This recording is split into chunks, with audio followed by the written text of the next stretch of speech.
Hello everyone, आज का हमारा टॉपिक ऑफ डिस्कशन रहेगा agricultural economics of Madhya Pradesh. आप ये जो टॉपिक है ये आपका यूनिट 2 का टॉपिक है इकोनॉमिक्स सेक्शन में। तो जो आपका पॉलिटी जो पेपर 2 है उसमें 5 यूनिट पॉलिटी की हैं और 5 यूनिट इकोनॉमिक्स और सोशोलॉजी की मिक्स हैं। पहला यूनिट इकोनॉमिक्स में नेशनल इकोनॉमिक्स के ऊपर है, इंडिया का इकोनॉमिक्स देखना है आपको, और जो सेकंड यूनिट है वो मध्य प्रदेश स्पेसिफिक इकोनॉमिक्स इस बार पूछा गया है। तो मध्य प्रदेश स्पेसिफिक इकोनॉमिक्स में आज हम बात करेंगे एग्रीकल्चरल इकोनॉमिक्स की। ठीक है, इसमें मैं 3 टॉपिक से डील करूंगा, जिसमें लैंड यूज पैटर्न आएगा, आपका क्रॉपिंग पैटर्न आएगा, लैंड यूज आएगा और बेसिक एग्रीकल्चरल इकोनॉमिक्स के कुछ फैक्ट। ठीक है, तो चलिए शुरुआत करते हैं इस लेक्चर का। मैं हूं Anark Jain from Nidhishree academy. Okay, देखिए, according to World bank report 2008 ये कहा जाता है कि ये वर्ल्ड डेवलपमेंटल इंडिकेटर्स रिपोर्ट थी वर्ल्ड बैंक की 2008 में, और उसमें ऐसा कहा गया था कि agriculture is twice as effective as reducing poverty as compare to any other sources. ठीक है, कि अगर आप सामने वाले को एग्रीकल्चर के फील्ड में ले आते हो या उसे एग्रीकल्चर प्रोवाइड करवा देते हो तो काफ़ी हद तक आप पॉवर्टी को रिड्यूस कर सकते हो। ओके, तो ये आपको हमेशा स्टार्टिंग करनी है जब भी आप एग्रीकल्चर से रिलेटेड टॉपिक्स लिखेंगे। इस वर्ल्ड बैंक रिपोर्ट के बारे में जरूर लिखिएगा। World bank report 2008, agriculture is twice as effective in reducing poverty as compare to any other source. Okay, now Madhya Pradesh में काफी हाई पॉवर्टी लेवल है और ये पॉवर्टी लेवल रूरल एरियाज में ज्यादा कॉन्सेंट्रेटेड है। तो हम ये कह सकते हैं कि मध्य प्रदेश में रूरल पॉवर्टी है, तो ये हमारी प्रॉब्लम हो गई। और सॉल्यूशन हम प्रोवाइड कर रहे हैं कि एग्रीकल्चर ग्रोथ अगर हो जाए किसी भी तरह से तो हम अपने इस रूरल पॉवर्टी के फिगर को कम कर सकते हैं। ऐसा नहीं है कि हमने मध्य प्रदेश में जो एग्रीकल्चर या जो पॉवर्टी है, रूरल पॉवर्टी, उसको हमने कम नहीं किया है, हमने इसको काफ़ी हद तक कम कर दिया है। आप देखेंगे अगर 2004 और 5 का डेटा तो मध्य प्रदेश में लगभग 53% पॉवर्टी थी, रूरल पॉवर्टी की बात कर रहा हूँ मैं, और 2014-15 में ये फिगर 35% तक गिर गया। ओके, तो इसका मतलब ये हुआ कि जो हमने वर्क किया है एग्रीकल्चर में उसका इफेक्ट हमें दिख रहा है कि हमारी पॉवर्टी काफ़ी कम हो चुकी है। ओके, पर अभी भी ये कंप्लीटली एलिमिनेट नहीं हुई है, अभी भी पॉवर्टी एग्जिस्ट करती है। ओके, तो हमें ऐसे और भी मेजर्स लेते रहना है एग्रीकल्चर में ताकि हमारी पॉवर्टी रिड्यूस होती रहे। ओके, चलिए, मध्य प्रदेश का 54.6% वर्क फोर्स एंगेज होता है एग्रीकल्चर के अंदर, वो एग्रीकल्चर से जुड़ा हुआ है। ये पूरा वर्कफोर्स डायरेक्टली नहीं है क्योंकि एग्रीकल्चर के अंदर एलाइड एक्टिविटीज भी आती हैं, तो उसका फिगर अलग है। तो अगर सिर्फ एग्रीकल्चर की बात की जाए, प्रॉपर एग्रीकल्चर की बात की जाए, तो 55% के आप समझ सकते हो मध्य प्रदेश में लोग एग्रीकल्चर से जुड़े हुए हैं, और ये नेशनल एवरेज से कहीं ज़्यादा है। नेशनल एवरेज है 47%, और ये जो रिपोर्ट है लेबर ब्यूरो का एक फिगर है। ओके, 47% इंडिया में लोग एग्रीकल्चर से जुड़े हुए हैं, मध्य प्रदेश में 55% आप पकड़ सकते हैं लगभग एग्रीकल्चर से जुड़े हुए हैं। ओके, ठीक है, 62% मध्य प्रदेश का area, sorry, gross crop area, ठीक है, या ग्रॉस क्रॉपिंग एरिया आप कह सकते हो, ये फूड क्रॉप से रिलेटेड है। देखिए, कभी भी आपको ग्रॉस और नेट में कंफ्यूजन होगा तो आप याद रखिएगा कि टोटल एरिया जहाँ से आप जहाँ पे फूड उगा रहे हैं वो हो गया आपका टोटल ग्रॉस एरिया, पर एक्चुअली उस टाइम पे कितना उगाया जाता है वो आपका हो जाता है नेट एरिया। ठीक है, वो होगा नेट एरिया। अगर आप पूरे को ले रहे हैं तो वो ग्रॉस एरिया, मतलब सरकारी आंकड़ों के हिसाब से इतने एरिया में एग्रीकल्चर होना चाहिए, पर किसी वजह से नहीं हो पाया, सामने वाला माइग्रेट करके चला गया, कुछ भी हो गया, तो वो होगा आपका नेट एरिया।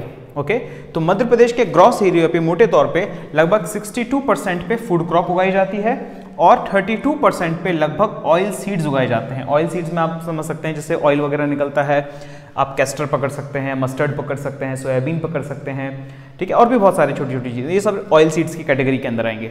फाइन, ठीक है। मध्य प्रदेश में सोयाबीन और वीट मेजर क्रॉप्स में आते हैं। ठीक है, मेजर क्रॉप है मध्य प्रदेश के। वीट लगभग 23.7% ऑफ GCA, मतलब ग्रॉस क्रॉपिंग एरिया, आप यहाँ पे लिख सकते हैं gross crop area, gross crop area 23.7% of GCA wheat के लिए आता है और 25% लगभग सोयाबीन के लिए आता है। ओके, हम सोयाबीन की अगर बात करें स्पेशली तो इंडिया में लार्जेस्ट प्रोड्यूसर है मध्य प्रदेश का। मध्य प्रदेश इंडिया का लार्जेस्ट प्रोड्यूसर है सोयाबीन का। लगभग 53% of the total soybean production of India comes from Madhya Pradesh itself. And when it comes to wheat being a rabi crop, okay, and it is intercropped with gram in Madhya Pradesh. तो हमेशा जब भी wheat लगाया जाएगा साथ ही साथ उसके ग्राम भी लगा दिया जाता है। तो हम जब क्रॉपिंग एरिया देखेंगे तो हम देखेंगे ग्राम का भी काफ़ी अच्छा खासा परसेंटेज है। ग्राम मतलब चना, आप समझ सकते हैं, ठीक है, चना। तो ये वीट के साथ लगा दिया जाता है मध्य प्रदेश में। तो मध्य प्रदेश की दो मेजर क्रॉप कौन कौन सी है, सोयाबीन और वीट, ये दोनों के दोनों ही मेजर क्रॉप्स हैं मध्य प्रदेश की। ओके, पर अभी हमको ये देखने को मिलता है कि हम डाइवर्सिफाई कर रहे हैं, सिर्फ इन दो क्रॉप्स पे डिपेंडेंट नहीं है, हम डाइवर्सिफाई कर रहे हैं हॉर्टिकल्चर की तरफ। हॉर्टिकल्चर से आप समझ सकते हैं ऐसी चीज़ें जिसमें कि फ्रूट्स, वेजिटेबल्स, फ्लावर्स, ये सब सेक्टर आ रहा है। मध्य प्रदेश का हॉर्टिकल्चर सेक्टर 2011 के बाद बहुत ज़्यादा ही राइज किया है। गवर्नमेंट का स्पेशल फोकस है सेक्टर के ऊपर, इसलिए इसे हम सनराइज सेक्टर भी कह सकते हैं। इकोनॉमिक्स में जब भी आपको सनराइज सेक्टर का नाम आएगा तो सनराइज सेक्टर का मतलब ये है कि ये बहुत ग्रोइंग इलाका है, मतलब इस पे अगर थोड़ा एफर्ट्स डालें तो अच्छा खासा प्रॉफिट स्टेट कमा सकता है। सनराइज का ये मतलब नहीं है कि सूरज इस पे डिपेंडेंट है, that is not the meaning when it comes to economics. Okay, so horticulture which includes vegetables cultivation, fruits cultivation, flowers cultivation and etcetera, these are part of horticulture and for Madhya Pradesh it's a sunrise sector. ठीक है, इसका काफ़ी जो आपका gross state domestic product है उसका काफ़ी percentage आपका हॉर्टिकल्चर से अब आ रहा है। ठीक है, 2011 के बाद से। ओके, ये सब हमने अचीव किया 3 बड़े रीजंस की वजह से। Okay, according to an economist Ashok Gulati साहब, ठीक है, एक अच्छे इकोनॉमिस्ट हैं इंडिया के और ये एग्रीकल्चर इकोनॉमिक्स पे काफ़ी लिखते हैं, अशोक गुलाटी साहब ने। उन्होंने 3 रीजन दिए कि मध्य प्रदेश ने ऐसा कैसे कर लिया, क्या हो गया ऐसा। पहला फैक्टर उन्होंने बताया इरिगेशन। इरिगेशन हमने काफ़ी एक्सपेंड किया मध्य प्रदेश ने, ओके, और हमने इसको सपोर्ट किया पावर सप्लाई से, uninterrupted power supply, uninterrupted power supply. ठीक है, और ये पावर सप्लाई से हमने ग्राउंड वाटर को एक्सट्रैक्ट किया और हमने काफ़ी पानी लोगों तक पहुंचाया। ठीक है, क्योंकि इरिगेशन पोटेंशियल बढ़ गया, क्रॉप प्रोडक्शन बढ़ गया। ठीक है, ये फैक्ट है कि इरिगेशन को हमने एक्सपेंड किया। तो पहले बहुत कम इलाकों में इरिगेशन होता था, अब हमने बहुत ज़्यादा इरिगेशन करवाया, इरिगेशन के अपॉर्चुनिटीज़ खोल दी, ओपन कर दी, एक्सपेंड किया, पावर सप्लाई कंटिन्यूसली किसानों को दिलवाया ताकि वो अपनी बोरिंग मशीन, आपकी ट्यूबवेल्स वगैरह चला सकें, और पावर को काफ़ी सब्सिडाइज भी किया, फ्री में भी दिया। और ग्राउंड वाटर इसकी वजह से हमारा थोड़ा डिप्लीट भी हुआ है, वो एक रीज़न है, पर हमारा पॉजिटिव साइड में इरिगेशन पोटेंशियल बढ़ चुका है। ठीक है, okay. Second reason is government ने जब इरिगेशन हो गई क्रॉप की तो फिर गवर्नमेंट अपने साइड से प्रोक्योरमेंट सिस्टम, मतलब गवर्नमेंट आपकी जो फसलें खरीदती हैं, आपको पता होगा कि गवर्नमेंट एमएसपी के दाम पे फसलें खरीदती हैं और ट्रेडर्स भी आपकी फसलें खरीदते हैं, ये मंडी में होता है दोनों चीज़ें। ओके, तो स्ट्रॉन्ग प्रोक्योरमेंट सिस्टम रखा गवर्नमेंट ने। ठीक है, कुछ भी ऐसा उसमें कुछ भी गलत नहीं हुआ, काफ़ी स्ट्रिक्टनेस देखी गई प्रोक्योरमेंट के मामले में। ओके, और इसमें गवर्नमेंट ने बोनस भी दिया अलॉन्ग विथ एमएसपी। तो वो एमएसपी तो दे ही रही है पर किसान की गरीबी को हटाने के लिए उसको बोनस भी दे रही है। ओके, अब इसकी वजह से हो क्या रहा है कि किसान बहुत मोटिवेटेड है कि यार गवर्नमेंट मुझे पैसा देने वाली है, apart from giving me MSP she is also giving me bonus. Okay, और अगर उसका क्रॉपिंग बहुत अच्छा पैटर्न है तो उसको पता है कि भाई ट्रेडर्स तो मेरे दाम की अच्छी चीज़ लगा ही लेंगे। तो ये एक बहुत अच्छा सिस्टम रहा है कि प्रोक्योरमेंट सिस्टम बहुत रोबस्ट और स्ट्रॉन्ग रहा है मध्य प्रदेश में। इसके अलावा तीसरा जो है वो है रोड नेटवर्क। ठीक है, ये डायरेक्टली लिंकेज्ड है इंफ्रास्ट्रक्चर का और एग्रीकल्चर का। अगर रोड नेटवर्क अच्छा होगा तो किसान अपना सामान तुरंत से जल्दी मंडी तक पहुंचा पाएगा। आपने ये चीज़ देखी होगी कि काफ़ी गुड्स ऐसे रहते हैं जो पेरिशेबल गुड्स की कैटेगरी में आते हैं। पेरिशेबल मतलब कि 2-3 दिन के अंदर वो खराब हो जाएगा, और इसमें स्पेशली आते हैं हॉर्टिकल्चर क्रॉप्स। ठीक है, जैसे कि फ्रूट्स, वेजिटेबल्स। ओके, कुछ का शेल्फ लाइफ ज़्यादा होता है, किसी का कम होता है। वीट, मेज़ वगैरह का ज़्यादा होता है तो फूड ग्रेन्स की क्रॉप में तो उनका चलता है, पर अगर हमें हॉर्टिकल्चर पे शिफ्ट करना है तो हमें रोड नेटवर्क स्ट्रॉन्ग चाहिए, और मध्य प्रदेश में यही हुआ। कुछ टाइम से हमने ऑल वेदर रोड्स पे बहुत वर्क किया, ऐसे रोड्स जो हर सीजन में ओपन रह सकते हैं। पहले हम WBM रोड्स बनाते थे जिसे हम वाटर बाउंड मैकेडम कहते हैं, मतलब पानी, वो मुरम रोड आप कह सकते हो मोटे तौर पे। अब हम ऑल वेदर मेटल रोड बनाते हैं, मतलब काफ़ी स्ट्रॉन्ग रोड्स होती हैं ये, डांबर वाली रोड। अब डांबर की रोड बनने से फ़ायदा क्या होता है कि कनेक्टिविटी बरकरार रहती है। आप किसान ने प्रोड्यूस किया, वो किसी भी सीजन में प्रोड्यूस कर सकता है, उसने एक ऑटो रिक्शा उठाया और सीधे मंडी लेके आ गया। तो ये ऑल वेदर कनेक्टिविटी हमें क्या करती है कि हमें मार्केट प्राइजेस अच्छे दिला देती है किसान को, उसका जल्दी वो सेल कर सकता है। ये कनेक्ट किया हमने तो फार्मर टू मार्केट का डिस्टेंस काफ़ी कम हो गया और इसकी वजह से मार्केट रिस्क जो इन्वॉल्व थी जैसे कि इन सब क्रॉप्स में वो भी कम हो गई। अब अगर आपका गुलाब का फूल है, अगर आपने उसको विद इन 5 या 6 डेज नहीं बेचा तो वो तो खराब हो जाएगा। तो उसके लिए आपको चाहिए रोड और आपको चाहिए मंडी, सही सही डिस्टेंसेस पे सही सही दाम मिलने चाहिए आपको, ये सब चीज़ें। तो ये सब का काफ़ी हेल्प हुआ आपके रोड नेटवर्क से। ठीक है, अब हम इन्हीं 3 रीजंस को डिटेल में देखते हैं। तो इरिगेशन में हमने क्या किया, पहला हमने किया कि ग्राउंड वाटर को हमने ट्यूबवेल से यूज़ करवाया। तो लोगों को ट्यूबवेल खोदने की परमिशन बहुत जल्दी दी गई, किसानों को कुछ सहायता राशि भी दी गई कई बार ट्यूबवेल खोदने के लिए। जो कैनल इरिगेशन का हमने काम करवाया था या डैम का काम करवाया, ये देखिए डैम और कैनल इरिगेशन ये थोड़े लंबे समय तक चलने वाले प्रोजेक्ट्स होते हैं, लॉन्ग टर्म प्रोजेक्ट्स कहलाते हैं ये, मीडियम टू लॉन्ग टर्म। ठीक है, तो स्टेट गवर्नमेंट क्या कर रही थी, शुरू में इसके पास इतना पैसा नहीं था कि ये इरिगेशन या कैनल में पैसा इतना लगा सके। तो उन्होंने क्या यूज़ किया, वर्ल्ड बैंक की काफ़ी हेल्प ली और उसको स्पॉन्सर्ड करवा लिया उन प्रोजेक्ट्स को। ठीक है, क्योंकि वर्ल्ड बैंक का एक एम क्या होता है कि रिड्यूस पॉवर्टी। मैंने आपको बताया कि पॉवर्टी रिडक्शन के लिए एग्रीकल्चर बहुत अच्छा तरीका होता है। तो मध्य प्रदेश गवर्नमेंट ने वर्ल्ड बैंक से बात करी और बोला कि आप हमें कुछ फंड दे दीजिए ताकि हम कैनल इरिगेशन पे वर्क कर सकें। उन्होंने फंड प्रोवाइड कर दिए। तो medium and long term irrigation projects हमने बहुत जल्दी पेस पे खत्म करवा लिए। आपने देखा होगा आज के ही पेपर में पहले फ्रंट पेज पे पूरा आया है कि मध्य प्रदेश की काफ़ी जो जल संसाधन है या जो वाटर रिसोर्सेज डिपार्टमेंट है उसने कितना जल्दी काम किया है। वर्ल्ड बैंक ने प्रोजेक्ट स्पॉन्सर करते गए। ये स्पॉन्सरशिप एडीबी से भी हमने ली, एग्रीकल्चर डेवलपमेंट बैंक से भी ली, सेंट्रल गवर्नमेंट का कुछ असिस्टेंट मिला, कुछ मध्य प्रदेश ने पैसा मिला है। तो जल्दी एक बार फंड आ जाता है तो बहुत जल्दी काम हो जाता है। तो वही हुआ, मध्य प्रदेश में बहुत जल्दी हमने कैनल इरिगेशन पे वर्क किया। ओके, जब हम बात करते हैं प्रोक्योरमेंट सिस्टम की, स्ट्रॉन्ग प्रोक्योरमेंट सिस्टम की, तो गवर्नमेंट ने एक इनिशिएटिव शुरू किया जिसका नाम था ई उपार्जन। ओके, ई उपार्जन काफ़ी लोगों ने आपने नाम सुना होगा। ये एक डिजिटल इनिशिएटिव था। इसमें होता क्या था कि किसान को ऑलरेडी एक किसान कांटेक्ट करता था एक कॉल सेंटर पे, जिसे हम किसान कॉल सेंटर कहते हैं, और वो बताता था कि साहब मेरे पास इतना इतना सामान है, मेरे पास इतना मेज़ है या कोई भी जो आप फसल बोल रहे हो वो मेरे पास है, मुझे मंडी को भेजना है। किसान को एक नंबर अलॉट हो जाता था। तो ये कैसा होता था, वहाँ भीड़ नहीं जमती थी मंडियों पर, तो उसका बेटर प्राइस डिस्कवरी हो जाता था। तो गवर्नमेंट क्या करती थी, जैसे मान लीजिए सडनली एक दिन में सब लोग मेज़ लेकर आ गए अपना, तो दाम धड़ाम से गिर जाएगा। तो करते क्या है कि अलग अलग दिनों पे आने को बोलते हैं कि आप 15 दिन बाद आइए, आप 20 दिन बाद आइए, आप 30 दिन बाद आइए, इस तरह से। तो क्या होता है कि ट्रेडर्स को रेगुलरली उनको जो दाम है वो गिरता नहीं है। तो बेसिकली सिर्फ रेगुलेशन का काम था ये। It regulated farmers that brought their produce and allocated a date via SMS। तो SMS के जरिए किसानों को एक डेट मिल जाती थी कि भाई इस तारीख को इतने बजे आप मंडी पहुंच जाना अपना सामान लेके और आपका सामान बिक जाएगा। आपको एक यूनिक नंबर दे दिया जाता है। तो बस रेगुलेशन का काम हुआ।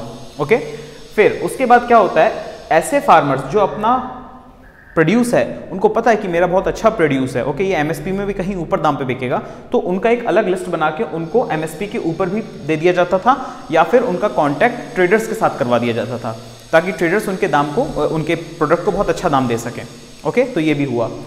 उसके बाद क्या हुआ, रोड के बारे में हमने 2005 में लगभग हमारे पास लगभग 520 पर 1000 पर मीटर पर किलोमीटर स्क्वायर रोड डेंसिटी थी। डेंसिटी ऑफ द रोड मतलब कि कितने एरिया में रोड की कितनी डेंसिटी है। ओके, लगभग आप ऐसा समझ सकते हैं। तो 520 के आसपास हमारी डेंसिटी थी, 520 पर 1000 पर किलोमीटर स्क्वायर। और 2015 में हमने इसको इंक्रीज कर दिया 743 तक। ये लेटेस्ट फिगर जो मेरे पास हैं। ओके, इसके बाद भी अभी 2020 चल रहा है, तो 5 सालों में जाहिर सी बात है लगभग 800-900 के आसपास ये फिगर आपका होगा पर 1000 पर किलोमीटर स्क्वायर। ओके, ये तीनों फैक्टर ने जब एक साथ काम किया एंड टैंडम काम किया तो हम एक कैटेगरी होती थी पहले बीमारू स्टेट्स की, बिहार और मध्य प्रदेश, ऐसा ये सेंट्रल इंडिया के उत्तर प्रदेश वगैरह इस टाइप के कुछ इलाके होते थे, उसकी कैटेगरी में मध्य प्रदेश आता था, पॉवर्टी के कैटेगरी में आता था। जब हमने इन 3 फैक्टर्स पे वर्क किया तो हम एक तरह से आप कह सकते हो हम बीमारू स्टेट की कैटेगरी से अब बाहर हैं। ठीक है, हमारा GDP वगैरह काफ़ी स्ट्रांग है, रूरल पॉवर्टी कम है, हेल्थ इंडिकेटर्स पैरामीटर्स वगैरह काफ़ी अच्छे हैं, एजुकेशन लेवल बढ़ता जा रहा है, तो हम इस कैटेगरी के अंदर अब नहीं आते। Okay, now 70% of workforce of Madhya Pradesh is dependent on agriculture plus allied activities.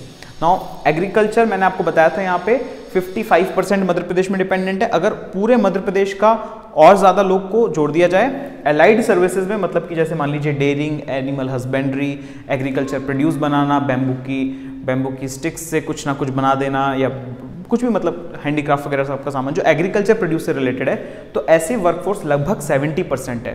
तो आप ये समझ सकते हैं कि मध्य प्रदेश में एग्रीकल्चर हमेशा से एक हॉट टॉपिक रहेगा, even if it is a political scenario और एनी काइंड ऑफ थिंग। तो एग्रीकल्चर बैकबोन है मध्य प्रदेश का, आप इस चीज़ को कभी मत भूलिएगा, ओके। और 55% लगभग अगर इन्हीं दो कैटेगरी में देखा जाए तो इंडिया का एवरेज है। तो मध्य प्रदेश में इंडिया से 15% ज़्यादा लोग डिपेंडेंट है एग्रीकल्चर या उससे जुड़ी हुई सुविधाओं पे, एग्रीकल्चर एंड एलाइड एक्टिविटीज़। आप ये चीज़ काफ़ी बार नोटिस कर सकते हैं कि आप गवर्नमेंट का स्पेशल फोकस होता है एग्रीकल्चर पे, स्पेशल नई नई परियोजना, जैसे अभी भावांतर भुगतान योजना आई थी या बहुत सारी योजना आती हैं। तो एग्रीकल्चर की योजनाओं आपको बहुत ध्यान से रखनी है। मैं एक सेपरेट वीडियो भी बना दूंगा एग्रीकल्चर योजनाओं के ऊपर, आपको ब्रॉड अंडरस्टैंडिंग रखनी है, ठीक है। तो ये तो हो गया मध्य प्रदेश के एग्रीकल्चर के ऊपर। अब हम बात करते हैं मध्य प्रदेश का लैंड यूज कैसा है। लैंड यूज मतलब कि जो भी आपके पास लैंड अवेलेबल है उसका एग्रीकल्चर में किस तरह से यूज हो रहा है, ओके। तो हम टोटल लैंड अगर देखा जाए तो 50% हमारा नेट सोन एरिया है। मतलब कि मैंने आपको बताया था यहाँ पे ग्रॉस क्रॉप एरिया या ग्रॉस सोन एरिया भी कह सकते हैं इसे, कि कितने ग्रॉस एरिया जहाँ पे फसलें उगाई जाती हैं। नेट मतलब एक्चुअल में कितनी उगाई जा रही हैं, वो नेट होता है। तो मध्य प्रदेश में मोटे तौर पे लगभग 50% एरिया मध्य प्रदेश का उस पर एग्रीकल्चर होता ही होता है, मतलब कोई ना कोई फसल उगा ही रहा है, लगभग 50% एरिया ऑफ मध्य प्रदेश के ऊपर।